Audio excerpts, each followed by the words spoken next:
اللهم صل على سيدنا محمد يا رب صل وسلم دائما ابدا على حبيبك. قسم کے جو لبرلزم میں انتہا کو پہنچے ہوئے ہیں وہ پھر یہاں کے مسئلہ کھڑا کرتے ہیں, کہتے ہیں جو اعتراض ہندوؤں پہ ہوتا ہے, ہندوؤں کے بھگوان پہ, وہی اعتراض ہمیں مسلمانوں کے بولو خدا پر بھی ہوتا ہے. آپ کہہ رہے ہو کہ دونوں کمزور, دونوں بگڑی نہیں بناتے, تو تمہارا خدا کون سا تمہاری مدد کرتا ہے؟ خدا کو بولو یہ کر دے, کرے گا؟ ہے بھائی؟ ابے کیا ہو گیا؟ وہ کہتے ہیں اچھا ٹھیک ہے, پھر تم خدا سے بولو نا یہ کر دے, یہ کر دے, یوں کر دے, فلاں کر, تو ہو رہا ہوتا ہے. ایک ایتھیسٹ نے اعتراض کیا ہے کہ وہ کمنٹس میں کیا ہوا تھا کہ میں تو خدا سے کہہ رہا ہوں کہ اگر تو ہے تو مجھ پہ آسمانی بجلی گرا دے, معاذ اللہ. تو وہ تو کوئی نہیں گرا رہا, وہ تو اس کا مطلب جیسے ہندوؤں کے بھگوان غلط ہیں, وہ کچھ نہیں کر سکتے, معاذ اللہ جو اصل خدا ہے جس کو مسلمان کہتے ہیں وہ بھی نہیں ہے. سمجھ میں آ رہی ہے بات کہ نہیں آ رہی ہے؟ اس کا جواب یہ ہے کہ ہم جس خدا کے ماننے والے ہیں نا, وہ بہت کچھ کر کے دکھا چکا ہے, اسے اپنے ثبوت کے لیے مزید کچھ دکھانے کی ضرورت نہیں ہے. یہ جتنا کچھ ہوا ہے نا, یہ کس نے کیا ہے؟ اس نے کیا ہے. اگر وہ اس طرح سے کرنا شروع کر دے کہ ایتھیسٹ نے کہا کہ آسمان سے بجلی گرے اور گر کے مر جائے, آزمائش ختم, یہ تو مشاہدے والا ایمان ہے. یہ تو پھر دلائل اور پیغمبروں کی اور دلائل کے تانے بانے ملانے کی ضرورت ہی نہیں ہے. آپ نے کہا اللہ مجھے روٹی چاہیے, روٹی آ گئی سامنے, پھر یہ میں ممبر پہ کیوں بیٹھا ہوں, یہاں پہ پیغمبر کیوں آ رہے ہیں, قرآن کیوں نازل ہو رہا ہے, یہ تو پھر سارے ایمان لے آئیں گے. تبھی قرآن کیا کہتا ہے, جب ہم اپنی بڑی نشانی دکھاتے ہیں تو پھر ایمان قبول نہیں کرتے. جو نشانیاں ہیں انہی کو دیکھ کر ایمان لے کر آؤ. اس کی دلیل کہ یہ کام خدا کرتا ہے. دیکھو جب کوئی کام ہوتا ہے تو کام ہونے والا, کام کرنے والا اگر دو ہیں, دیکھو ایک کام دنیا میں ہوا, کہیں بھی ہوا, مثال کے طور پر ایک گڑھا کھودا ہوا ہے, یہ کام ہے نا. آپ کہیں گئے جنگل میں, آپ نے دیکھا کہ گڑھا کھودا ہوا ہے, اور آپ کو پتا یہاں جنگل میں دو ہی تھے, دو آدمی تھے, تیسرا کوئی یہاں پر 100 سال سے نہیں آیا, یہ کبھی آیا ہی نہیں ہے. اب دو میں سے ایک پانی پینے گیا ہوا ہے, وہ آپ کو نظر نہیں آ رہا. ایک موجود ہے, تو آپ نے اس موجود سے پوچھا یہ گڑھا تم نے کھودا ہے؟ وہ کہے نہیں. تو اس کا مطلب کس نے کھودا ہے؟ جو آپ کی نظروں سے اوجھل ہے, اس متعین ہو جاتا ہے کہ اسی نے کھودا ہے. اس کے لیے پھر اس سے براہ راست رابطے کی ضرورت بھی نہیں رہتی. ایتھیسٹ کیا کہتے ہیں کہ چونکہ اب دیکھو دنیا میں بہت گڑھے کھدنے سے زیادہ عجیب عجیب کام ہو رہے, پوری زمین بن گئی, پورا سورج بن گیا اتنا بڑا, پورا انسان بن کے ماں کے پیٹ سے باہر آ گیا, ماں کی چھاتیوں میں دودھ پیدا ہو گیا اور بچہ ماں کی چھاتیوں سے لپک کے دودھ پی رہا ہے. پھر مرد الگ. یہ جو ارتقاء کا نظریہ ہے نا, ڈارون کا جو تھیوری ہے کہ ترقی کرتے کرتے یہاں تک پہنچا, اگر یہ درست ہے تو ایک جنس بننی چاہیے تھی نا, عورت الگ بن رہی ہے, مرد الگ بن رہا ہے, دونوں ایک دوسرے کی ضرورت ہیں. تو فطرت کو یہ کس نے سکھا دیا کہ ایک کو عورت بناؤ, ایک کو کیا اتفاق سے جو چیزیں خود بخود بنتی ہیں, اس میں خدا کی قسم اتنی مینجمنٹ تو دور کی بات, ذرا سی بھی مینجمنٹ نہیں ہوتی اس میں. پانی سے مرد بھی بن رہا ہے اور اسی پانی سے عورت بن رہی ہے, پھر دونوں کے ملاپ سے بچہ پیدا ہو رہا ہے. یہ نہیں ہو رہا کہ وہ آگے چلتے چلتے ایک انسان بنا ہوتا نا بندر سے, ترقی کرتے کرتے ایک بن چکا ہوتا. ہم کہتے یہ ایوولوشن کا انتہائی نتیجہ, یہ چیز بن کے مارکیٹ میں آئی ہے, صحیح ہے نا, یہ چیز بن کے اب یہ پتہ نہیں کیا بنے گی. او بھائی الگ لڑکا الگ بن رہا ہے, عورت الگ بن رہی ہے, پھر ان دونوں کا ملاپ سے بچہ پیدا ہو رہا ہے. یہ ایسا سسٹم اتفاق کے نتیجے میں وجود میں نہیں آ سکتا. خربوزے کے بیج کو زمین میں ڈالو, اس سے پہلے اتفاق سے, ایتھیسٹ تو کہتا ہے نا اتفاق ہے, یہ اتفاق سے کیا بنے گی, ایک کومپل نکلے گی, پھر اس میں پھول پیدا ہوں گے, پھر ان پھولوں پہ تتلیاں آئیں گی, نر مادہ کا ملاپ ہوگا, پھر اس میں چھوٹا سا خربوزہ پیدا ہوگا, پھر خربوزہ بڑا ہو کر وہی خربوزہ بن جائے گا جس کو آپ نے کاٹا تھا, پھر اس کو کاٹو گے اس میں وہی بیج. نہیں آ رہی سمجھ, پھر اس بیج کو بولو زمین میں ڈالو گے, پھر یہی کروڑوں خربوزے پیدا ہو رہے ہیں. ایک چکر ہے, ایک سائیکل ہے. یہ جو چیز سائیکل میں وجود میں آتی ہے, یہ خود بخود کبھی بھی نہیں ہو سکتی. دیکھو سائیکل, ایک سادہ سی سائیکل کو دیکھ لو نا, دو گراریاں آپس میں ایڈجسٹ ہوتی ہیں, ایسا ہی ہے نا, چین ان پہ چڑھی ہوتی ہے, چین کو گھماؤ گے تو گھوم کے واپس وہیں آ کے کھڑی ہو جائے گی. تو کروڑوں اربوں سال میں ایک سائیکل خود سے وجود میں آئی ہے جس میں گراریاں ایسے فٹ ہو جائیں اور چین ایسے ہو کہ پیڈل چلاؤ گے تو گھوم کے واپس. تو خدا کی قسم سائیکل کا جو گراریوں کا سسٹم ہے اتنا پیچیدہ نہیں ہے جتنا خربوزے کے پیدا ہونے کا سائیکل والا سسٹم ہے, جتنا انسان کا سسٹم ہے. تو کنواں کھدا ہوا آپ کہہ رہے ہو کسی نے کھودا ہے, وسیم نے نہیں کھودا تو ستار پہ بلی ڈالو گے اس نے کھودا ہے. اور کنواں کھدنے سے زیادہ عجیب کام دنیا میں ہو رہے ہیں بھائی, اس اتنے عجیب کہ ہر کام, ایک انسان عجیب نہیں ہے, انسان کا ایک ایک پارٹ عجیب سے عجیب تر ہے. کان عجیب ہے, آنکھ عجیب ہے, گردہ عجیب ہے, دل عجیب ہے, پھیپھڑے عجیب ہیں, ایک ایک پارٹ قدرت کا شاہکار ہے اور آپس میں ان کا لنک ہے. یہ اتفاق سے ہوتے تو آپس میں مربوط نہ ہوتے. یہ کیا بات ہے کہ بچہ پیدا ہو کے ماں کی چھاتیوں میں کیوں دودھ آ رہا ہے, اتفاق سے پہلے کیوں نہیں آ جاتا, 6 مہینے پہلے نہیں آ رہی بات. اور یہ کیا عجیب اتفاق ہے یار کہ پیدا ہوا اور بچے کو کچھ بھی نہیں آتا لیکن یہ پتا ہے دودھ کہاں ملے گا اور حلق میں کیسے اترے گا, یہ کھوپڑی میں اس کے اتفاق سے آ گیا. بڑا عجیب اتفاق ہے یار. وہ ایک آدمی نے کسی کو قتل کر دیا, جج نے پکڑا کہ بھائی تم نے مارا ہے, کہہ رہے بھائی میں نے نہیں مارا, اتفاق سے مر گیا. کہہ رہے ابے تو نے کمبخت چھری نکال کے اس کو باقاعدہ گلا کاٹ کے گردن کاٹ کے الگ کیا ہے, پہلے اس کے گھر گیا, پہلے اس کو فون کر کے گیٹ پہ بلایا ہے بھائی, فون کیا, ساری کال ریکارڈنگ موجود ہے, کیمرے لگے ہوئے تھے, ان کیمروں میں آ رہا ہے کہ تو 12:01 پہ آتا ہے, فون کرتا ہے, اس کو بلاتا ہے, یہ فون پہ نہیں آتا تو ناک کرتا ہے, پھر یہ آتا ہے, چھری نکالتا ہے, پھر اس کو یوں کر کے بولو تیز کرتا ہے, پھر اس کو دوسرا بندہ پکڑ کے لٹاتا ہے, پھر اس کا گلا کاٹتا ہے اور سر الگ دھڑ الگ. تو وہ کہتا ہے جج صاحب یہ سارے کام ہوئے ہیں, ان کے ثبوت ہیں, لیکن یہ سب اتفاق سے ہوئے ہیں. یہ سب کیسے ہوئے ہیں؟ وہ جو میں اتفاق سے اس گلی سے گزر رہا تھا, مجھے تو وسیم بھائی سے قرضہ مانگنا تھا, سلیم بھائی سے. وسیم کی تو گردن کاٹی ہے, سلیم بھائی کے گھر میری نہاری کی دعوت تھی. حسن اتفاق کہی ہے کہ میں اس دن اتفاق سے وہاں سے گزر رہا تھا. پھر یہ حسن اتفاق ہے کہ میں کال سلیم کو ملا رہا تھا, مل کس کو گئی غلطی سے وسیم کو, اتفاق ہو گیا. ملانا سلیم کو تھی, میری قسمت خراب, کال مل کس کو گئی وسیم. جب وسیم کو مل گئی تو میں سمجھا کہ سلیم ہے, میں نے کہا گیٹ پہ آ جا. آیا کون؟ وسیم کیونکہ اتفاق سے ملی کس کو تھی وسیم.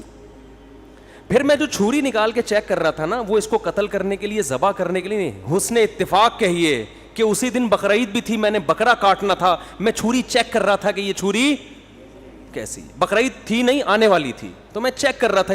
یہ اتفاق ہے ایسا کہ حسن اتفاق کہیے کہ میں اس کو یوں یوں یوں چیک کرنے لگا. چلو یہاں تک اتفاق سمجھ میں آتا ہے, پھر تو نے پکڑ کے گرایا کیوں اس کو؟ وہ حسن اتفاق کہیے میری نظروں کے سامنے میرا بکرا آ گیا. میری نظروں کے سامنے آتا نہیں, لیکن اس دن وسیم کی قسمت خراب تھی, حسن اتفاق کہ میری نظروں کے سامنے میرا بکرا آ گیا. مجھے اس وسیم کی آنکھوں میں اپنی بکرے کی آنکھیں نظر آئیں. اور تو پھر وہ ستار نے تیرا ساتھ کیوں دیا, اس کو گرایا کیوں زمین پہ ہے بھائی, اس کو گرایا کیوں؟ اتفاق کی بات ہے. جج صاحب آپ یقین تو نہیں کریں گے, لیکن ڈارون چونکہ کہہ کے گیا ہے, آپ کو یقین بھائی ڈارون نے جب اس سے بڑی پھینکی ہے آپ نے مان لیا ڈارون کے نظریہ. میں تو بہت کم پھینک رہا ہوں, میں تو ایک اتفاق کا قائل ہوں. ڈارون تو اس سے بڑی بڑی چیزوں کو کیا بارے میں کیا کہتا ہے, وہ کہتا ہے مور کے پروں میں جو خوبصورتی ہے, یہ رنگ کے ڈبے اتفاق سے گر گئے تھے مور کے پروں میں. میں نے کل ہی ایک مور دیکھا, خدا کی قسم اس کو دیکھ کے میں سوچتا رہا ڈارون سے بڑا پاگل دنیا میں کوئی نہیں گزرا. اس مور کے پر دیکھو یار, کیا حسن و جمال, سر پہ تاج بھی ہے اس کے. قدرت کو یہ پتا تھا کہ یہ خوبصورت ہے, تاج جب تک نہیں لگے گا اس کی خوبصورتی میں اضافہ نہیں ہوگا. فطرت نے اس کی کھوپڑی میں تاج لگایا, اور تاج لگا کے اس کے اوپر جو ہے وہ بال لگائے ہیں, تاج کے بیچ میں نہیں ہے, بالکل جیسے کراؤن کے اوپر بال ہوتے ہیں نا, ایسے بنائے ہیں.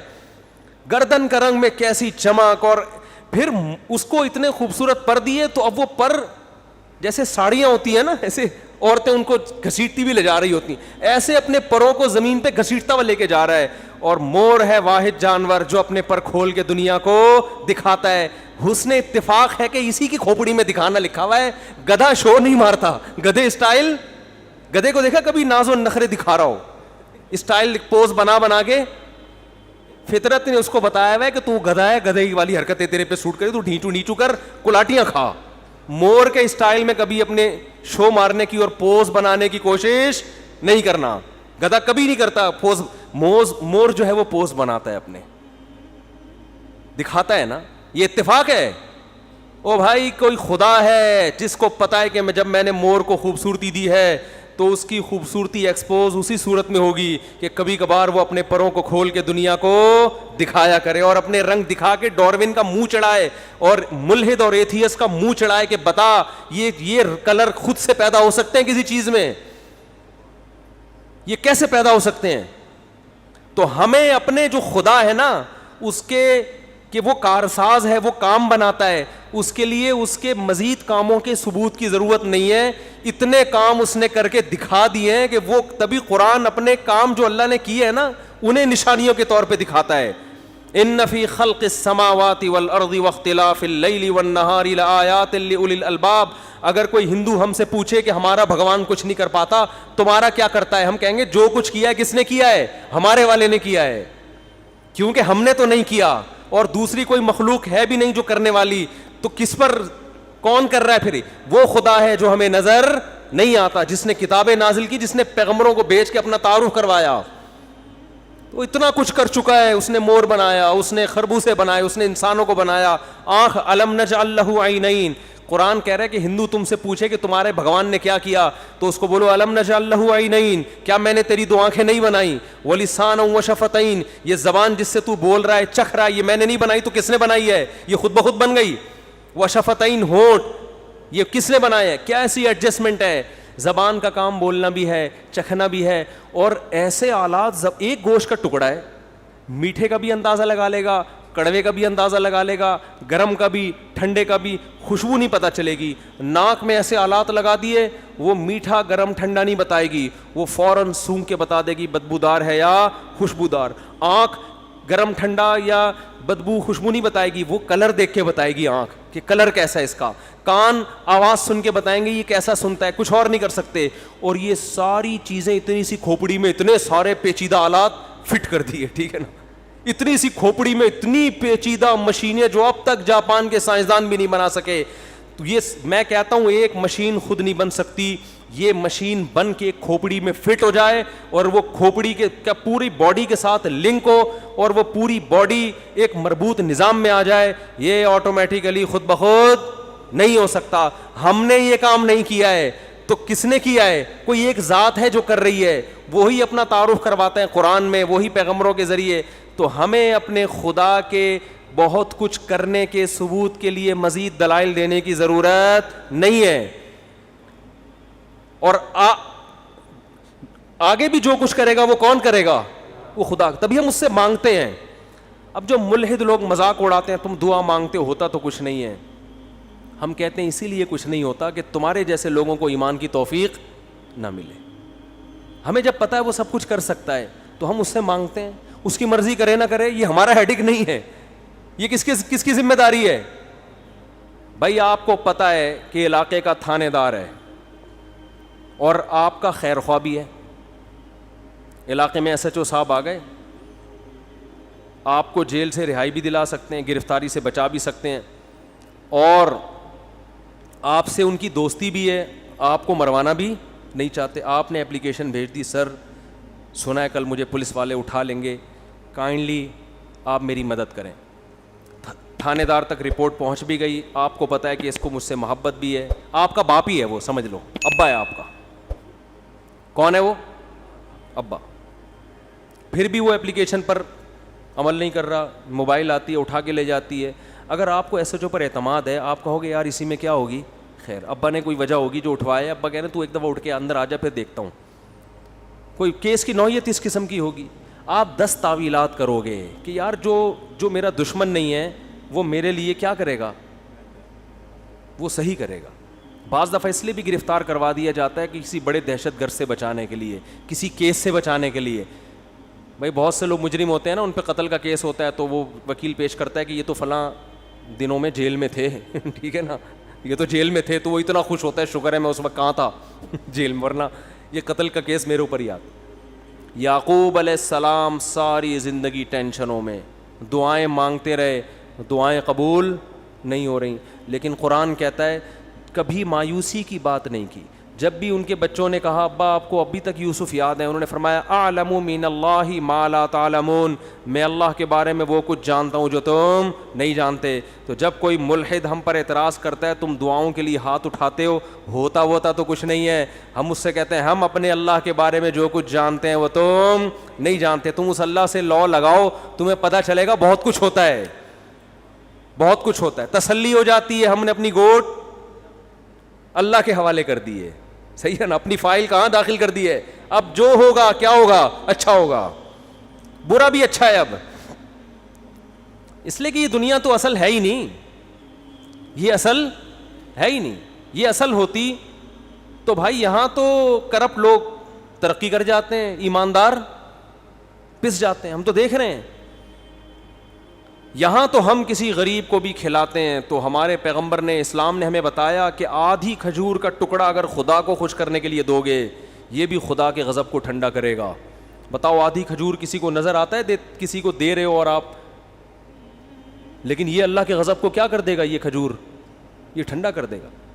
دنیا میں تو کچھ بھی نہیں ہو رہا, نہ واہ واہ ہو رہی ہے, نہ کوئی تعریفیں ہو رہی ہیں.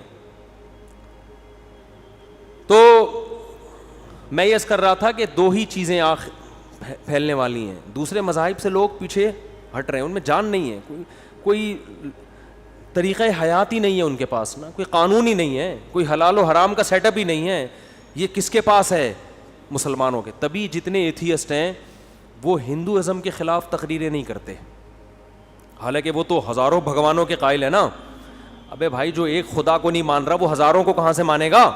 لیکن آپ کو ملحدین کی تقریریں ہندو پنڈتوں کے خلاف, بولو نا یار کیا ہو گیا, نہیں ملیں گی, نہیں ملیں گی. آپ سکھوں کے خلاف نہیں ملیں گی آپ کو ان کی تقریریں. مسلمان علماء مولویوں کے خلاف بہت, یہ مولوی ہے, یہ مولوی. ابے مولوی اور پنڈت کو بٹھاؤ تو تمہیں لگے گا یار پنڈت سے تو پھر بھی بہت اچھے ہیں, ڈریسنگ سے ہی پتہ چل جائے گا. ان کا اپنا مذہب ہے, میں کسی کا مذاق نہیں اڑا رہا, لیکن جو لبرل لوگ ہیں وہ پھر بھی کسی حد تک مولانا کی ڈریسنگ اختیار کرنے کو تیار ہوں گے. پنڈت جی کا ڈسٹیمپر, زیبرا کراسنگ وہ کبھی بھی نہیں لگائیں گے. لیکن مذاق کس کا اڑتا ہے, پنڈتوں کا نہیں اڑتا, مولویوں کا اڑتا ہے. سمجھ رہے ہو. برما میں آپ جاؤ, بدھسٹ ہیں جو ان کے مذہبی رہنما ہیں, سر ہم بال اگانے کی کوشش کر رہے ہیں, مالشیں کر رہے ہیں, نہیں نکل رہے. ان کو بالوں کی اللہ نے نعمت دی, وہ کیا کرا کے رکھتے ہیں, ٹینڈ کرا کے رکھتے ہیں. ان کے جتنے مذہبی رہنما ہیں, لنا ٹنڈن ولیل جوہالی بالو. حضرت علی کا شعر ہے, رزینا قسمت الجباری فینا لنا علم ولیل جوہالی مالو, کہ ہم اللہ کی اس تقسیم پر راضی ہیں کہ اللہ نے ہمیں علم دیا اور جاہلوں کو مال دیا. یعنی ہم ان کے مال پہ رشک نہیں کرتے کیونکہ ہمیں علم کی دولت ملی ہے. اصل شعر یوں ہے, رزینا قسمت الجباری فینا لنا علم, لنا کا معنی ہمارے لیے علم, وللجہالی مال, اور جاہلوں کو کیا ملا ہے, مال. آگے شعر میں کہتے ہیں حضرت علی, فإن المال یفنا عن قریب, کہ مال عن قریب فنا ہو جاتا ہے. وإن العلم یبقى لا یزال, علم ہمیشہ باقی رہتا ہے, کبھی ختم نہیں ہوتا. تو ہمارے مدرسے کے طلبہ نے اس میں چینجنگ کی ہے شعر میں. جیسے ہی آپ مدرسے میں جاؤ نا, مدرسے والے ٹینڈ کرا دیتے ہیں آپ کی, یا آپ نے اکثر مدرسوں میں دیکھا ہوگا. ہم اس سے بہت, اب جو میں نے اتنے بڑے بڑے بال رکھے ہیں نا, یہ احتجاج میں رکھے ہوئے ہیں. ہم کالج میں ایسے بال بنا کے گھومتے تھے, اتنے گھنے بال تھے. ہمارے مدرسے میں جیسے ہی کہ انہوں نے کہا ٹینڈ کرا کے آؤ, تو یہ بجلی کی طرح یہ خبر ہم پہ گری کہ یار یہ کیا. اب پڑھ رہے ہیں تو استاذوں کی مانی 8 سال ٹینڈ کرائی ہے. اس کے بعد ہم نے کہا اب بڑے بال رکھیں گے. ہم جب مدرسے سے نکلے نا تو پھر ہمارے طلبہ نے شعر کو تبدیل کیا. حضرت علی کا شعر ہے, رزینا قسمت الجباری فی, تسلی کے لیے یہ شعر بنایا طلبہ نے. ہم اللہ کی تقسیم پر راضی ہیں. لنا علم وللجہال مالو, کہ ہمارے لیے علم اور جاہلوں کو مال. تو طلبہ نے بنائے رضینا قسمت الجباری فینا, ہم اللہ کی اس تقسیم پر راضی ہیں. لنا ٹنڈن وللجہالی بالو, کہ ہمارے لیے ٹنڈ اور جاہلوں کے لیے بال. جو عالم نہیں بن رہے وہ کیا ہیں, بال رکھ کے گھوم رہے, اور ہمیں کیا ہے, ہماری قسمت پہ ٹنڈ ہے. ہم اللہ کی اس تقسیم پر راضی ہیں. فإن البالا, ان میں تھا فإن المالا, یہاں فإن المالا فإن البالا یفنا عن قریب, اس لیے کہ بال تو عن قریب ختم ہو جائیں گے. وإن الٹنڈا یبقى لا یزال, ٹنڈ ہمیشہ قائم رہے گی. انسان کا اینڈ کیا ہوتا ہے, ٹنڈ ہوتا ہے. تو یہ شعر پڑھ پڑھ کے نا ہم تسلی رکھتے تھے کہ یار آخر زمانے میں تو یہ ٹنڈ ہی ہو جائے گی نا, تو کوئی بات نہیں, ابھی سے ہو گئی. تو برما میں میں نے دیکھا وہاں جو ان کے بدھسٹ ہیں وہ سارے کیا ہیں, ٹنڈ, اور وہ ایک چادر لے کے گھوم رہے ہوتے ہیں چپل کے بغیر, پتہ نہیں کس کس قسم کی چیزیں ہیں. ان کا مذاق بولو نہیں. مولویوں کے پیچھے صبح و شام لگے, حالانکہ یار مولوی تو بیچارہ نیچر کے قریب ہے, وہ تو نہ ٹنڈ کروانے کا تمہیں مشورہ دے رہا ہے.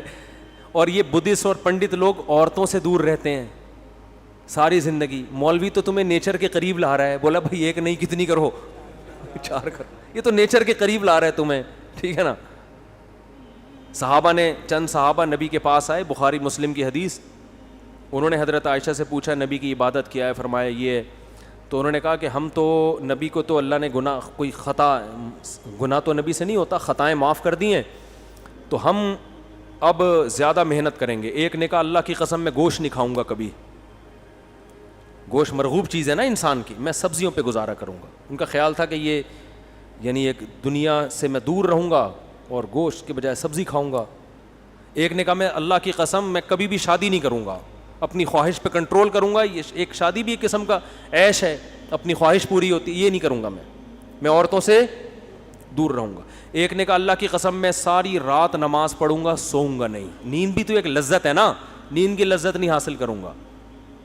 اور ایک نے کہا کہ اللہ کی قسم میں ہر وقت روزے رکھوں گا. تو جب نبی کو اطلاع ملی تو نبی کو تو خوش ہونا چاہیے تھا, بھائی میری امت میں اللہ پہ ایمان لانے والے ایسے ایسے لوگ پیدا ہو رہے ہیں جو دنیا کو بالکل لفٹ ہی نہیں کرا رہے, بس ان کے جنت ان کے سامنے.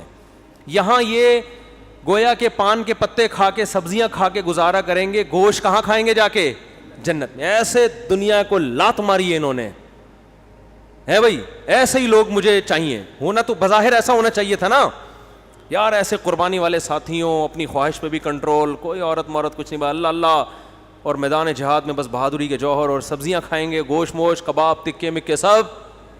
گوشت ہوتا ہے تو پھر بہاری کباب اور آپ کا گولا کباب اور چپلی کباب, یہ تو گوشت کی قسمیں ہیں نا, کدو کی قسمیں ہیں.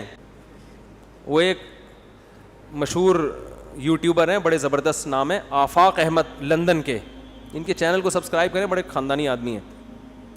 یہ اکثر علماء کے دفاع میں, آفاق احمد ہی نام ہے نا, آفاق خان, پورا نام بتاؤ, کوئی اور آفاق نہ آ جائے نا. آفاق خان احمد, احمد نہیں ہے, آفاق خان. یو کے سے یہ بڑا اچھے کلپ بناتے ہیں یہ آفاق خان نا, لندن میں. اور یہ جو خاص طور پہ ایتھیس اور جو بھی علماء کے خلاف لوگ ہیں نا, تو میں جب سفر میں ہوتا ہوں تو پھر میرے پاس ٹائم ہوتا ہے, لوگ گاڑی میں اکثر خود ہی ڈرائیو کرتا ہوں, تو وہ پھر جو ساتھ بیٹھا ہوا ہوتا ہے وہ لگا دیتا ہے کلپ, کبھی کسی کا لگا دی, محمد آفاق خان, محمد آفاق خان, تو یہ لوگ کلپ لگا دیتے ہیں, تو اس وقت میرے پاس ٹائم ہوتا ہے ڈرائیونگ کے دوران. تو ان کا ایک کلپ ابھی آیا, اس کے بارے میں قربانی کے کسی نے مخالفت کی, کسی خاتون نے, کہ یہ اتنے معصوم جانور مسلمان ان بیچاروں کو کاٹ کاٹ کے ختم کر دے, ان جانوروں پہ ترس کھاؤ, ان کی زندگیاں بچاؤ. تو محمد آفاق خان نے کلپ بنایا, یہ تھوڑی ریسرچ کرتا ہے یہ آدمی نا, اس لیے مجھے ذرا اچھا لگتا ہے. اس نے کیا کیا, ان کے ٹویٹ میں جا کے کہیں سے تلاش کیا, محترمہ لکھا ہوا تھا مجھے نہاری بہت پسند ہے, مجھے نہاری بہت پسند ہے. تو محمد آفاق خان نے کہا لگتا ہے محترمہ کدو کی نہاری کھاتی ہیں شوق سے کیونکہ جانور ذبح کرنے کے یہ کیا ہے وہ تو معصوم جانور ہے نا, جس کی نہاری کیا کدو کی بنتی ہے. مجھے یہ جملہ بڑا اچھا لگا کہ لگتا ہے, پہلے اس کے ٹویٹ نکالا کہ یہ کہہ رہی ہیں کہ مجھے نہاری, تو ان کو بقرعید پہ جانور کٹتے ہوئے اچھے نہیں لگتے جو اللہ کے لیے کٹ رہے ہیں, جو اللہ کو خوش کرنے کے لیے. ان کو نہاری کھاتے ہوئے جانور کٹتا ہوا اچھا لگتا ہے. اس سے یہ جو جملہ تھا نا کہ لگتا ہے محترمہ کدو کی نہاری شوق سے کھاتی ہیں یا پتہ نہیں لوکی کی نہاری شوق سے کھاتی. تو میں اس پہ بول رہا تھا کہ جتنی مزے کی ڈشیں ہیں وہ کس کی بنتی ہیں؟ گوشت کی. وہ لوکی کی, تھوڑی لوکی کا ایک حلوہ بن جائے گا, چینی ڈالو, زیادہ زیادہ یہی ہوگا. جو جتنے مزے کی خوراکیں ہیں, جو چٹپٹی چیزیں ہیں, نہاری بھی اس سے بنے گی, کوفتے بھی اس سے بنے. کوفتے کے بھوک لگ رہی ہو, کوفتے کے نام میں لذت ہے, کوفتے کے نام میں لذت ہے بھائی. بھوک لگ رہی ہو, اگر پیٹ بھرا ہوا تو پھر تو سب فضول ہے. میں نے یہ تجربہ کیا ہے, حلفیہ بول سکتا ہوں, جب بھوک لگ رہی ہو, کھانے پینے کی باتوں میں خدا کی قسم بڑا مزہ آتا ہے حقیقت. اور جب پیٹ بھرا ہوا ہو نا, میں نے تجربہ کیا ہے, کھانے پینے کی باتیں بھی اچھی. یہ میں نے اپنے اوپر تو کیا ہے میں نے تجربہ, لوگ بھی دلچسپی لیتے ہیں اس میں. تو وہ اس نے کہا کہ کدو کی نہاری کھاتی ہوں گی شاید یہ نا. تو جتنی چٹپٹی مزے کی چیزیں کس سے بنتی ہیں؟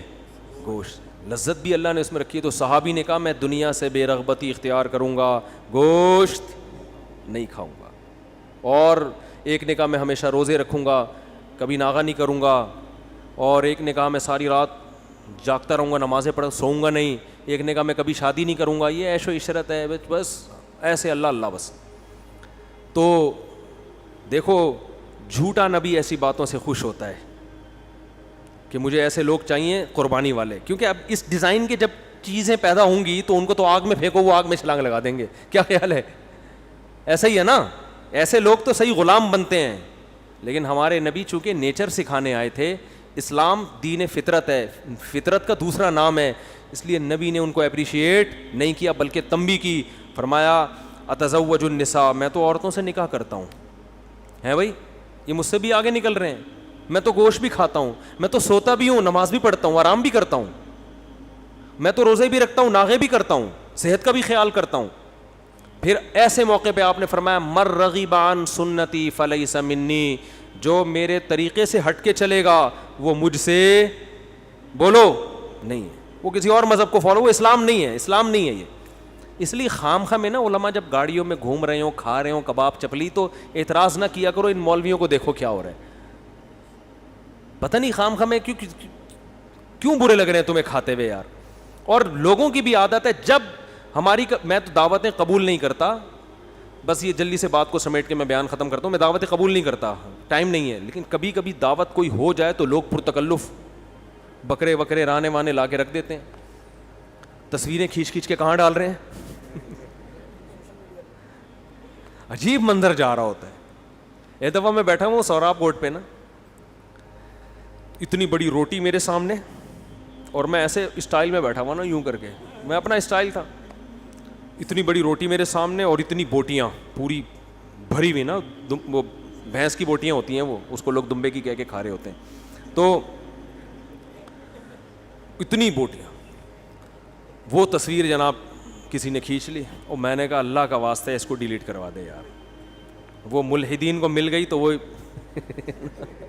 بولیں گے یہ دیکھو کیا ہو رہا ہے, یہ دیکھو کیا ہو رہا ہے. تو اس لیے میں منع کرتا ہوں یار, میری خوراک جو میرے ساتھ اٹھنے بیٹھنے والے لوگ ہیں ان کو پتہ ہے بہت, میں نے کل رات کھانا کھایا ہے, اس کے بعد آج مغرب میں کھانا کھایا ہے. صحیح ہے نا, سمجھ رہے ہو کہ نہیں سمجھ رہے؟ اتنا میں ناغہ کرتا نہیں ہوں, لیکن اتنا کر بھی لیتا ہوں بعض. میری کوئی بہت زیادہ خوراک نہیں ہے, لیکن دعوت کرنے والا تو اپنی محبت میں بکرے کی رانے سامنے لا کے رکھ رہا ہے. وہ یہ نہیں دیکھ رہا اگر زیادہ چلو کھا بھی لیا زیادہ تو کیا ہو گیا بھائی, اس کا مطلب بھائی ماشاء اللہ کیا ہے, جان ہے, کھا رہا ہے بھائی, خوش ہونا چاہیے نا. ایسے مذاق اڑاتے ہیں. ہمارے نبی نے کیا فرمایا کہ بھائی ان چیزوں میں دین نہیں ہے, وہ بکرا کھائے, وہ دمبا کھائے, وہ جس کو اللہ نے جتنی وسعت دی ہے وہ کھائے. سوال پیدا ہوتا ہے پھر نبی فاقوں سے کیوں رہتے تھے؟